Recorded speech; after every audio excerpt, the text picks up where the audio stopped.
Right then, listeners, buckle up, because tonight we're delving into one of those mysteries that chills you to the bone. Back in 1855, something strange happened in Devon, England. Ah, yes. Something that left people baffled and a little bit terrified. The devil's footprints. Precisely. Picture this. February, a blanket of fresh snow covering the estuary. Pristine and undisturbed. Until the next morning, when peculiar tracks appear. Not just a few, mind you. Oh no, these tracks stretch for miles. Miles and miles. Across the countryside. Right over rooftops, up walls, even coming out of drain pipes. It's enough to make you wonder, isn't it? It certainly is. So how do we even begin to unravel this mystery? What clues do we have, and what's the mission of our deep dive tonight? Well, the first thing to understand is that the evidence is, well, scant. To put it mildly, we have eyewitness accounts, of course, countless tales passed down through generations. Newspaper reports, too, some more sensational than others. Ah, yes. The newspapers had a field day with this one. The devil's footprints, they proclaimed, with all sorts of dramatic illustrations. But tangible evidence. Very little. No photographs, no plaster casts of the prints. It's almost as if those footprints vanished as quickly as they appeared. Leaving behind only whispers and shadows. Precisely. But we do have one crucial piece of the puzzle. The papers of Reverend Henry Thomas Ellicombe, a local resident at the time. Ah, yes, a treasure trove of letters, sketches. He even drafted a letter to the Illustrated London News. Fascinating stuff. Absolutely. Ellicombe's notes offer us a glimpse into the fear and bewilderment that gripped the community at the time. So we're left piecing together this puzzle with whispers and shadows, trying to separate fact from folklore. Indeed. But that's part of what makes this mystery so intriguing.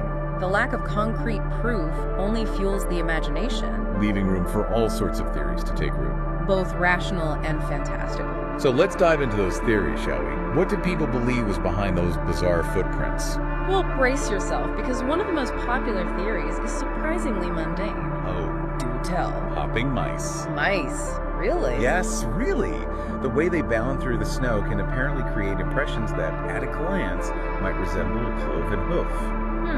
I suppose I can see that. But surely there must have been more outlandish explanations. Something a bit more, shall we say, devilish. Oh, there were plenty of those. How about a runaway kangaroo? A kangaroo. In Devon. Precisely. Rumors spread like wildfire that a pair of these exotic creatures had escaped from a private menagerie near Sydney. Well, that would certainly explain those hoof-like prints. But the logistics, of course, are a bit problematic. Kangaroos covering such vast distances, leaving prints in such peculiar places. It does seem a bit far-fetched, doesn't it? And to add another layer of intrigue, one of the reverends involved, Reverend Musgrave, confessed that he might have started the kangaroo rumor himself. You're kidding. Why on earth would he do that? He was worried about the panic.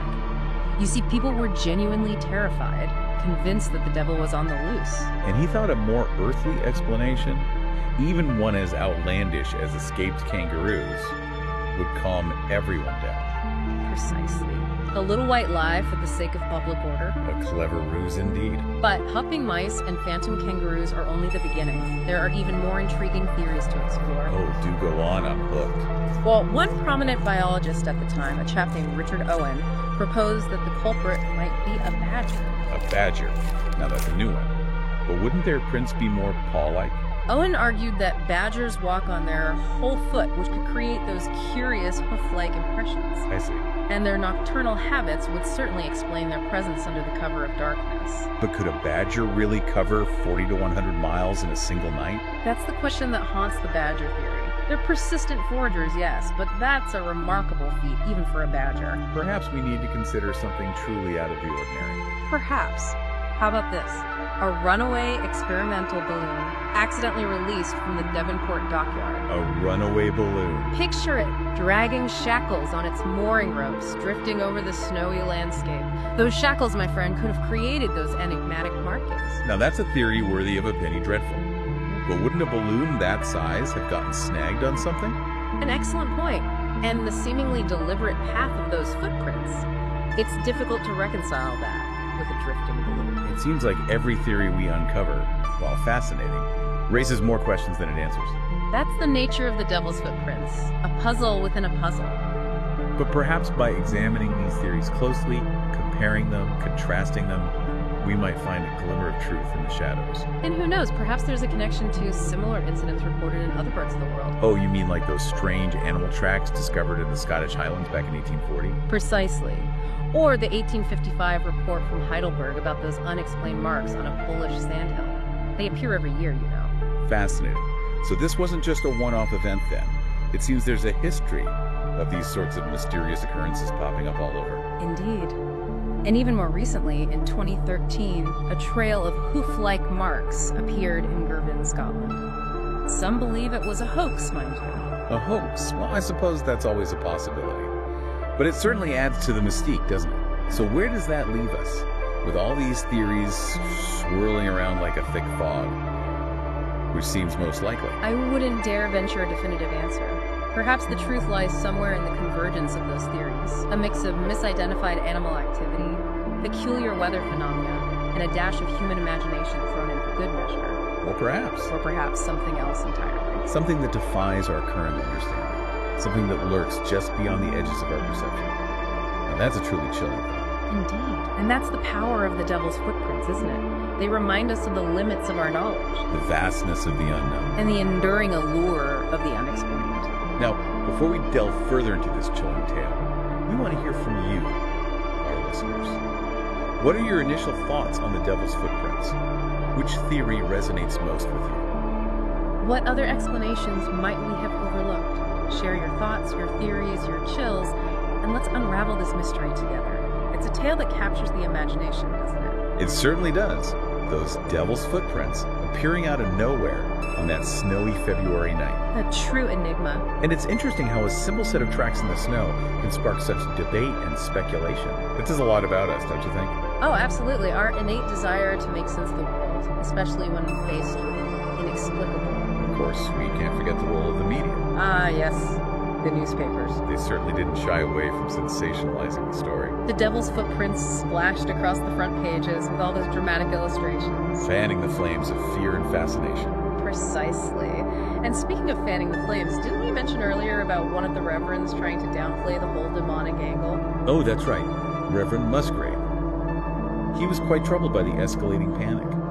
People were genuinely convinced that the devil was roaming the countryside. Can you imagine waking up to those tracks outside your window? I'd be locking my doors and bolting my windows, that's for sure. Well, Musgrave decided to take matters into his own hands. He started spreading that rumor about the escaped kangaroos. Trying to steer the narrative away from the supernatural. Exactly, a clever bit of misdirection. A white lie for the sake of public order. It makes you wonder how much of what we believe is shaped by the stories we're told. A thought-provoking point. It reminds me of how those Gothic novels of the era played on similar themes. Oh, absolutely. That sense of mystery, the supernatural lurking just beneath the surface. Those stories tapped into our deepest fears and anxieties, and the Devil's Footprints incident provided a real-life manifestation of those anxieties. Those hoof-like prints, the way they appeared in impossible locations, it's like something straight out of a chilling tale. And like those Gothic novels, the incident became a canvas for people to project their own interpretations and anxieties onto. A reflection of the times, perhaps. Possibly. But it also speaks to something universal, I think, our enduring fascination with the unexplained. Whether it's the Devil's Footprints or the Loch Ness Monster, we're drawn to these mysteries. Drawn to the shadows. Precisely. And so we try to make sense of them to find explanations, but sometimes the answers elude us. So if we were to take a step back, look at this from a more analytical perspective, what can we learn from the Devil's Footprints? Well, for one, it highlights the importance of critical thinking, especially when faced with the unknown. We shouldn't jump to conclusions. Exactly. We need to weigh the evidence, consider all perspectives. Question everything. And remember, just because we can't definitively explain something doesn't mean we should automatically resort to supernatural explanations. There are countless natural phenomena that we still don't fully understand. Precisely. The world is full of mysteries. But that's not to say there's no room for a sense of wonder. No, not at all. It's that sense of wonder that drives us to explore, to question, to seek answers in the darkness. You're absolutely right. The Devil's Footprints, despite those chilling connotations, remind us that the world is a vast and intricate tapestry. Full of threads that we may never fully unravel. And perhaps that's for the best. Perhaps the true value lies not in finding a definitive answer, but in embracing the mystery. Allowing it to ignite our curiosity. to spark our imaginations. Indeed, to delve into the darkness and see what flickers back. And now, we want to turn things over to you, our listeners. We've explored the theories, but what do you make of the Devil's Footprints? What chills you to the bone? What sparks your curiosity? Which theory resonates with you the most? And most importantly, what do you think this incident reveals about our relationship with the unknown, with those things that go bump in the night? It really makes you think, doesn't it? Those Devil's Footprints, they've become part of Devon's folklore. Absolutely, a tale passed down through generations. A reminder of how these unexplained events can capture our imagination. And not just in Devon. Think about it. The Loch Ness Monster, crab circles, those stories resonate all over the world. It's that human need to understand, to find meaning, even when things seem inexplicable. Precisely. We crave the extraordinary. And, even though we might never truly solve these mysteries, there's something about that, isn't there? It's the journey, the exploration, the sifting through the evidence that keeps us coming back. Like detectives, we're drawn to those shadows, hoping for a glimmer of light. And perhaps that's enough. The process itself, the critical thinking, the curiosity. It reminds us to be open-minded. To approach the world with a sense of wonder. It's funny. In trying to find answers, we often end up with even more questions. It's true. But that's part of the beauty of it all, isn't it? It certainly is. And who knows, maybe someday new evidence will come to light. Something that finally explains those Devil's Footprints. A lost diary, a forgotten sketch. Imagine that. Until then, the mystery lives on. Inviting us to ponder, to speculate, to embrace the unknown. It reminds us that the world is a vast and complex place. And there are things out there that we may never fully comprehend. Which, I suppose, is a bit unsettling. It can be, but it's also exciting, don't you think? To realize that there are things beyond our understanding? That there are still mysteries to be explored, secrets waiting to be uncovered. Well said. It seems that sometimes the most captivating mysteries are those that remain unsolved. Thank you for joining us on this deep dive into the Devil's Footprints. We hope you enjoyed our exploration of this historical enigma. Until next time, keep those minds curious, and don't be afraid to delve into the shadows. You never know what you might find lurking there.